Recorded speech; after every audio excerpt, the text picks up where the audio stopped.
Hi there. Well, welcome to STEM in 10, the Broward Area STEM Ecosystem Base.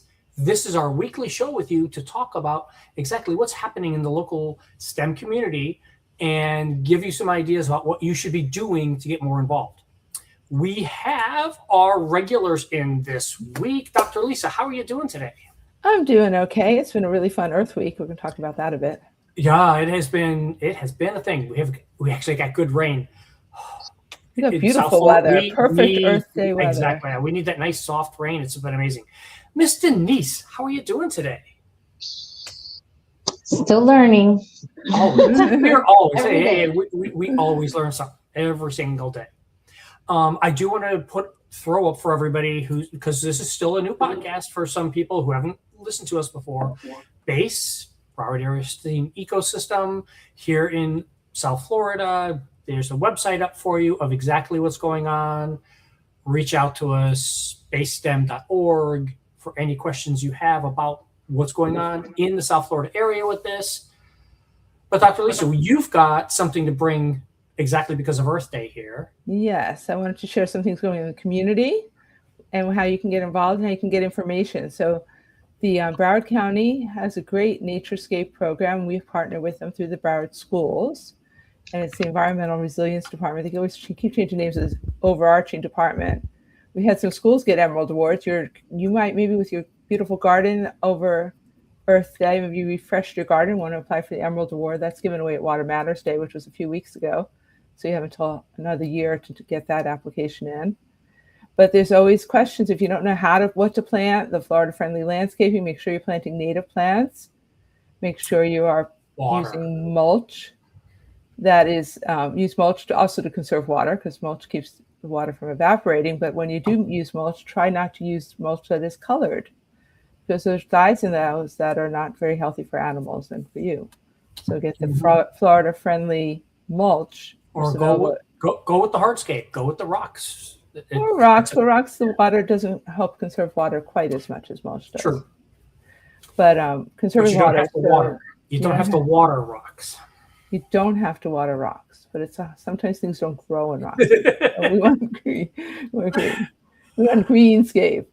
But so when you're watering, if it happens to be a very nice rainy day, don't water your lawn with water from the sprinklers, especially if you're not connected to a lake or here I'm on a lake.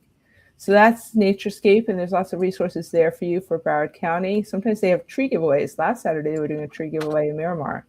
I heard a lot of people got some trees, and those were trees left over from Water Matters Day, which was in March, and that's always a great day to get some information and trees. And if you don't need it for you, you can bring it to your local school who can plant those trees in the yard. And that's a nice little segue there. It is. So this is our Broward School site, and we have an eco guide. We have a little bit.ly with bit.ly.bcps eco guide, but easier is to go to browardschools.com/STEM, get on those environmental initiatives on the left, and you'll see that we have an eco guide. And in that eco guide, and environmental stewardship, there's other things you can do for environmental stewardship. The eco guide is what we're kind of pushing right now to get awareness of, because we get a lot of questions, and some of those answers are right here in the eco guide. And one thing we're working on here is upping the recycling section of this eco guide. I don't know if it's not quite ready yet for prime time, but working with the Solid Waste Authority for Broward County, because we are out of landfill space in the area. So that landfill, we have several landfills. We also call them Mount Trashmore, or sometimes they're converted to a park, like Vista View Park in Davie is a great one to get some hill climbing in. But there are ones that are still in use, and there's one in Davie and one in Coconut Creek that I know of. They're out of space. Yeah. So we have to reduce our waste and make a point, especially with Earth Day, Earth Week, Earth Day every day, is to refuse single-use plastics, to reduce your use of single-use plastics, and even more important, don't single-use them, reuse them. Yeah. As much as possible. Right. Go to the glass bottle. Go to the glass bottles, aluminum stainless cans, steel water bottles. Yeah, exactly. Cans are great for recycling. Right, a reusable cup. I have my Yeti. You got it right over here for me. Yeah. Yeah. And you just made me think. One of the local news items was Miami-Dade County, just to the south of us, is having to redo their trash. They do not have a way of taking care of their own trash, and they're shipping it north. And it's going right through Broward up to Palm Beach right now. Mm-hmm. So we all in South Florida need to pay attention to this and take care of this. Yeah, I think that there's a big composting facility in Okeechobee, Florida, where a lot of our organic waste will end up, I think is the goal. Mm-hmm. Not quite there yet. But they did just build a new recycling facility that automatically sorts the recycling in Pembroke Pines. And Waste Management, and then Coastal is our vendor for the schools, and they're built one in Coconut Creek or Pompano. And all those links are in the show notes for you folks. Go, Miss Denise. Yeah, no, the composting thing is interesting, right? Like, I know I'm a Cuban, right? So I drink a lot of coffee, And so we don't use the K-cups because those are plastic. And I kind of did like the Nespresso ones, but they're aluminum, but they're super expensive. So finally back to the old school, coffee machine.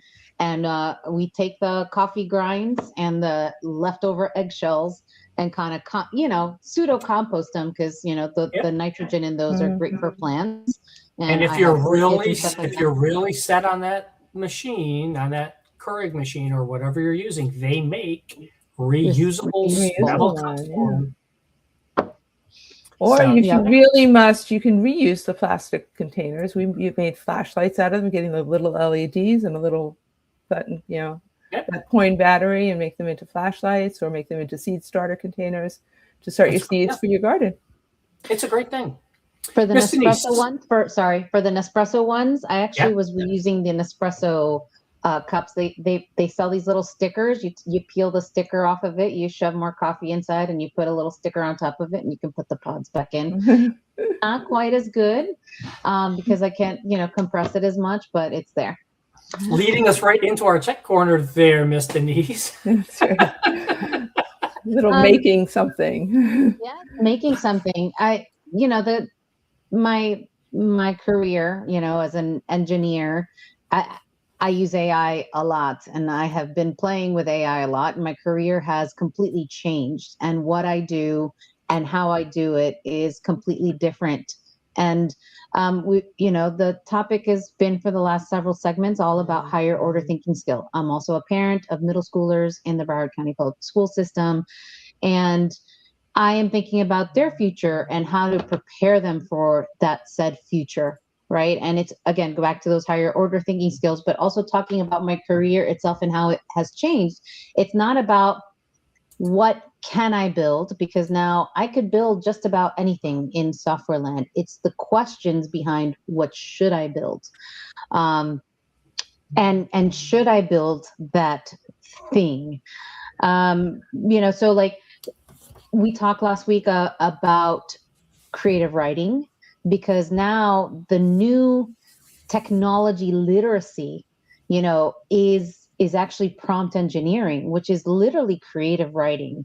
And so, I can ask AI a question, but I actually have to ask it. I end up asking questions on, this is what I'm trying to do. Should I do this for this reason or this reason? What other reasons can you think about why I should build this, or who I should target this thing to that I'm thinking about building, right? And I use it to refine my thought process and to think about what I'm going to build before actually building it. It's kind of like, that this is called, back in the day when you were building a new product, you would have a digital design of it, a digital prototype, and you'd look at that digital prototype, and then you'd manifest that prototype in reality through like 3D printing or modeling or clay modeling, and then you'd build one, right? So now we can, even before we do that digital. I'm like this newfangled thing there, Denise. I remember growing up in Detroit in the auto factories and watching them do the clay modeling. The clay modeling.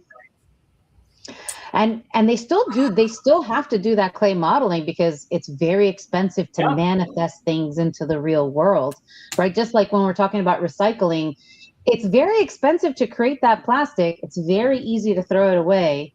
And, if we consume less plastic and we force manufacturers to give us things that we can reuse or recompost, and we reject their plastic, like one of the things that I hate going to Costco and You buy the fruit, it's super cheap at Costco, but it comes in this big plastic monolithic container. And so you can go to another option is there are these pop-up the local farmers where you bring your canvas bag, you fill your canvas bag, and you take that home. It's a lot more work on your part as a human, but we have to think about what happens with the next generation. So so as we're winding down here, that's our question for the week for you from Miss Denise here, folks. You're reaching out. You're already liking and subscribing to us, right? I hope so. If you haven't already hit it yet, go hit it. And in the comments section here on YouTube or over on Spotify or your favorite podcasting thing, put in, what does Miss Denise need to build for AI? What do you need to have built for you to be able to use and do stuff in AI? Because it does no good to shove technology down people's throats if they don't know how to use it and what to do with it. Yeah, use it to solve a problem. Use it for good. Use it for good, right? Should I do this? Yes. What should I do? How can I reuse my coffee grinds from my cafecito? We're going to get a lot of comments on coffee, I think. basestem.org if you want to reach out to us outside of those things. And we'll see everybody next week. Have a great day, everyone, and a fun weekend. Bye. Bye.